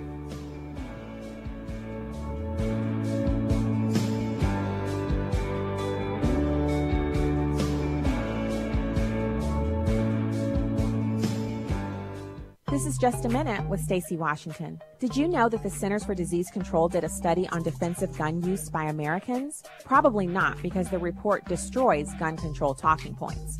A Florida State University criminologist didn't know either and did his own analysis, which showed that Americans used guns to successfully defend themselves against attackers over 2.2 million times a year. This number is based upon an unweighted nationally representative sample of over 12,000 individuals. Data from the CDC confirms this result. In fact, CDC data proves Americans used firearms to defend themselves 3.6 times more often than perpetrators utilized firearms to attack them. This information was kept private by the CDC because it doesn't support the gun grabbers' mantra that all guns are bad. Instead of hiding data, let's spread the truth far and wide. Lawful gun owners use weapons to defend themselves and others millions of times every year. Sounds like gun control to me. I'm Stacey Washington. Find out more at StaceyOnTheRight.com. It's time to call your senators. We need to tell them to put an end to the liberals' filibuster, switch to a majority vote, and defund Planned Parenthood. Call the Capitol Switchboard at 202-224-3121 or go to afaaction.net. Senators respond to constituent calls. So call 202-224-3121 and tell your senators to switch to a majority vote and defund Planned Parenthood. Your call will make a difference. Listen to Stacy on the Right with Stacy Washington on Urban Family Talk. She's sharp. I mean, did you hear that? Pointed. Remember that you're not only a Christian on Sunday. And insightful. Deception and lies have been accepted as the norm from the Democrats. But most of all, she's on the right. That scripture from the Bible that says the heart of the fool inclines to the left just kept popping into my mind. Stacy on the Right. Now heard weekday afternoons from 2 to 4 Central on Urban Family Talk. Netflix continues to ignore the outcry about 13 Reasons Why. The American Family Association, along with Parents Television Council and several other pro-family groups, have reached out to the streaming service urging the cancellation of their program. Netflix has not even responded to our letter. Instead, they released an even more vile Season 2 and are producing Season 3. Netflix CEO Reed Hastings says their program is engaging and that it fosters discussion of taboo topics like suicide and sexual assault. But at what cost? 14-year-old Anna Bright and several other teens have committed suicide after watching the show. Hastings calls our objections propaganda. Does he feel the profitability of his company is worth more than the lives damaged or lost because of his show? Please sign our petition to Netflix, learn more, and share our action alert when you visit afa.net. And pray Reed Hastings will recognize the dangers of 13 Reasons Why. Welcome back to Stacy on the Right. There are differences in their testimony. In many cases, she admits that the text messages mean exactly what they say, as opposed to Agent Strzok, who thinks that we've all misinterpreted his own words on any text message that might be negative. She was evidently behind closed doors trying to diminish her importance, but made no qualms about the fact she's a Democrat and didn't want Donald Trump to be elected. The question is, what did she do about it? I hear from people behind the scenes that people appreciate her cooperation. She came off extremely intelligent and smart and forthcoming, considering what she's been through personally over the last year. I'm not saying your heart goes out to her, but after what we saw with Peter Strzok for 10 hours, you appreciate some humility. That's evidently what she displayed. He's found every excuse in the book that people are taking it out of context. He didn't actually mean that.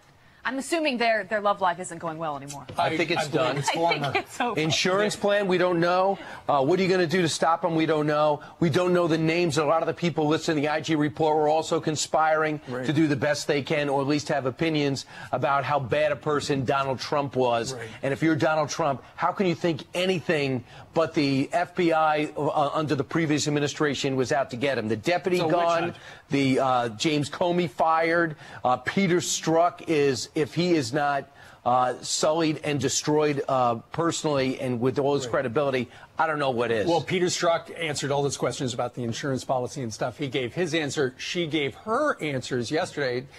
We may never know exactly because she's apparently not going to be appearing in public. So she's not going to appear in public. Welcome back to the show, everybody. Stacy Washington, host of Stacy on the Right. So you got Fox and Friends hosts Brian Kilmeade and others discussing Lisa Page's testimony. And directly after that, you had Representative Radcliffe sharing a bit of info on Lisa Page's testimony. So we have to get these kind of secondhand tidbits because we got nothing direct from her because she's testifying behind closed doors. I have to say that it was the worst kind of buffoonery from the Democrats during these the hearing of Peter Strzok, where they were screaming and interjecting and just constantly interrupting. And the saving grace for them is that it wasn't broadcast on network television. Most Americans did not hear it. There were very few networks that carried it live. If you wanted to hear it, you had to go to C-SPAN or pull C-SPAN up on your TuneIn app on your phone. Everybody else just missed it, unless they heard clips on shows like this one. And the clips really didn't do it justice because it was so difficult to listen to the way the Democrats carried themselves over and over and over again. So the good news here is no matter how they behave, no one gets to see it. And I bet you anything, dollars to donuts, the individuals who are in the hearing with Lisa Page aren't screaming and yelling. There's no interruptions. It's probably very, very calm and very, very easy to get through because there aren't cameras, because people perform for the cameras. And so Representative Radcliffe talked a little bit about, he can't tell everything that occurred there, but he can share a little.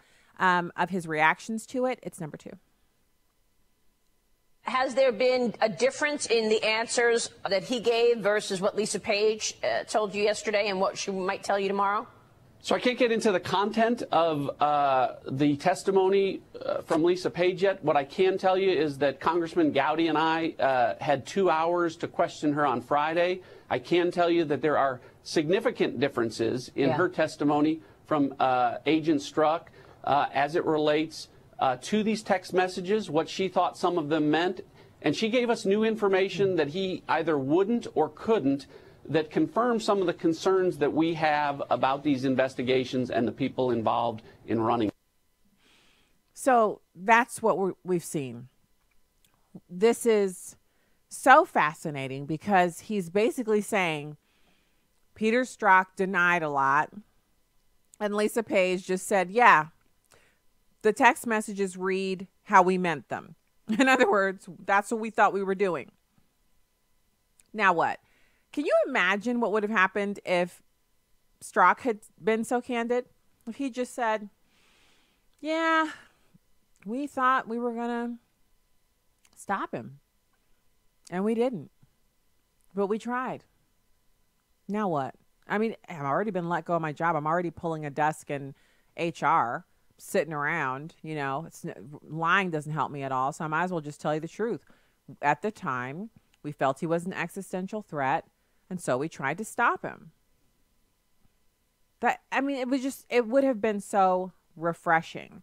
But he didn't. And so now we're stuck with the fact that they're now disagreeing with each other. They were formerly lovers and now they're not. And they're both married. Both, had these horrible public revelations shared about their relationship, and their spouses had to hear it. Really just, it's the worst of the worst kind of stuff. And it brings into clear focus why the FBI, oddly enough, when they do background checks, they look into not just the financial picture and the trustworthiness of the people that they're checking, but they also check to see if there's any evidence of extramarital relationships. And the reason they do that is because when they have extramarital affairs, these agents and people who have security clearances open themselves up to blackmail. And the last thing you want is someone who has access to secrets being blackmailed for those secrets. And that is what these two opened themselves up to. Now, that's not what we're alleging happened, but they did open themselves up to it. So now I want to get to marriage and family. Interesting new study out. Demographic researchers are finding that millennials are getting married later. They're actually delaying marriage until women are 27 on average and the men are 29. Now, they're primarily attributing this to finances. They're saying that millennials who were coming out of college during the recession weren't able to find jobs and they boomeranged back home. Ending up back at home means they weren't prepared to stand up, a family, which is, you and your spouse rent an apartment, buy a condo, et cetera, et cetera. But I want to bring one more little thing to it. I want to bring one more aspect to it. So if you're grown up in relative affluence as a millennial and you come out of college and you have a lot of debt and you've not had marriage prioritized by your parents and your family, they haven't deprioritized it, but they haven't prioritized it, you're really going to be much more interested in establishing yourself financially than starting a family. And so I think this always comes back to what we teach our kids. We want our kids to be successful, more successful than we have been. But we're in the generation now of kids coming out of college or coming out of the household at 18 or 20 or whatever, that they're the first generation that they are saying they may not do as well as their parents did or better than their parents did. And that phenomenon has people spooked and afraid. Now, I want to caution against that because I think, first of all, the fear comes from the enemy. Anytime we're operating in fear, that's the enemy. That is against what we're supposed to be doing, thinking. It's not biblical. Second of all, delaying starting a family to 27 or 28 or 29 is not in and of itself a bad thing. But with current child rearing expectations that you put 3 years in between each child, which we didn't do that in our family, and everybody turned out fine. And so I encourage people to have their families structured the way it works best for them, not following any rubric. You have to have this many months between each child, or each child will be to this or to that. That's all garbage. Families are whatever families are when you're having your kids. If they're close together, if they're spaced out, if they're in little clumps, 2 here, 3 there, that is your affair, and you should never allow anyone to make you feel like your family's weird. I remember a lady who, she told me repeatedly when our kids were in the same age range, she had 2 kids, and they were 2 years apart exactly, and they did that on purpose. And all of our other friends had kids who were 3 years apart or 2 years apart exactly. And then we have our kids, the first 2 are 15 months apart, and then the third one came 2 years after the second. So we don't have the every other or every 2 years, that we don't have any of that stuff going on. And so she said, it's so funny when I see you with your youngest and your first 2 are, one's in kindergarten and one's in first grade. And I said, what's funny about it? She said, well, it's just weird. And I was like, why? And she said, well, they're not spaced apart. Did you do that on purpose? And I was like, no. No more explanation is needed. No, we didn't do that on purpose. Now what? What is she going to do? Go back in time and reorder our family? Now, I was younger back then and so much nicer. And I just encourage you to find your voice and to not allow someone to make you feel as if the family structure that you've chosen, or that it is what's happening in your family, is any way weird or not acceptable or not normal. It is only weird to someone who is basically meddling in your family's affairs, because what could she do about it except try to make me feel bad about it, which I didn't feel bad about it. So when we're talking about this phenomenon of kids getting, these millennials getting married later, what they're now saying is that marriage is now a symbol of class status in the U.S. And that's what happens when something becomes rare. It becomes a class status symbol. It becomes something that isn't attainable by everyone. And that's more garbage from the media. It's garbage. And the reason it's garbage is because if you're working class and you budget and you're taking good, care of your finances, meaning paying your bills, et cetera, then you can get married and have a family. This isn't about everyone being, a above the median household income family. People can be happy and have a family and not make $80,000 a year. That's not the mandatory minimum before you can start having a family or getting married. The other thing they cite is that weddings are so expensive and it takes so much resource to put on a wedding nowadays. Well, sure, if you want a wedding like the ones you see on Bridezilla or HGTV or something like that, but a lot of millennials are choosing that they love the person they're in love. They want to have a family. They want to get married, and they're getting married in their parents' backyard or at a park. They're getting married in venues that don't cost $10,000 for 2 hours. They're not hiring a wedding planner. They're not having, $20,000 of flowers, $20,000 of catering, and then a $50,000 honeymoon afterwards. Those are things that look great for the Kardashians, but they're not required. So our expectations, if we allow the worldly expectations to creep into what we want, yeah, everyone will get married later. We'll have fewer children. The family sizes will be smaller. Our demographics will continue to spiral downwards when it comes to the birth rate, and people won't be as happy. The fact is, if you want to have 3 or 4 or 5 kids, you want to get married in a beautiful ceremony on your parents', your grandparents' farm or some farm, the farm of your neighbor's farm, and you want to get married and have an affordable wedding that costs less than $5,000, and you want to go on a honeymoon that you can afford that costs less than $5,000 and be done with it and not have any debt, and then start a family and have your kids as they come instead of meticulously planning and acting like you're some kind of wizard of childbearing. Why not do that? Why not make yourself happy? And when I say that, this is what God calls us to do. We're not supposed to get married or decide to get married based on what everyone else is doing. We're supposed to be talking to Him and then, take some wise counsel from your own family instead of these outsiders who don't care anything about you. They just want something to talk about. I think it's sad that millennials feel like they're not making enough money to get married. Now, for some of them who have taken on hundreds of thousands of dollars in student loan debt, and their student loan debt is the same as, a house payment or a condo payment, and they can't afford to get a condo, they have to live at home with their parents, that's a different story. But that, again, comes into us parents speaking to these kids and talking to them about what's realistic. You might want to go to Washington University where the tuition is $55,000 a year plus room and board and books and expenses. But it might be smarter to go to another school where you can graduate with no debt. It might be smarter to say that, Midwest Ivy League education sounds fantastic, or I want to go here, I want to go there, but the offer they've made you means you're going to have to take on a lot of debt. And so that beautiful campus and that posh dorm room aren't going to mean anything to you once you've graduated and you're not there anymore. All you need is the diploma in your degree field so that you can move on and get the job that you want to get. These are things we have to talk to our kids about. And when we do that, they're going to make their own choice. In the end, the college your child decides to go to, if you're not paying for it, they're going to go wherever they want. If you're helping to pay, they're still going to have some say in where they decide to go. But if we don't start being more blunt and honest and factual about the way life works with our kids before they get to the college area, I'm talking about when they're, 13 and 14 and they're like, I'm going to do this and I'm going to do that. And we start being realistic. You're not crushing their dreams. You're just teaching them about the way the world works, teaching them about how important it is to start your family when you're in your 20s, especially for women. For women, having your childbearing years begin in the 20s is the key to being able to have more than one child, because the eggs get old. We have to talk to our kids about this stuff.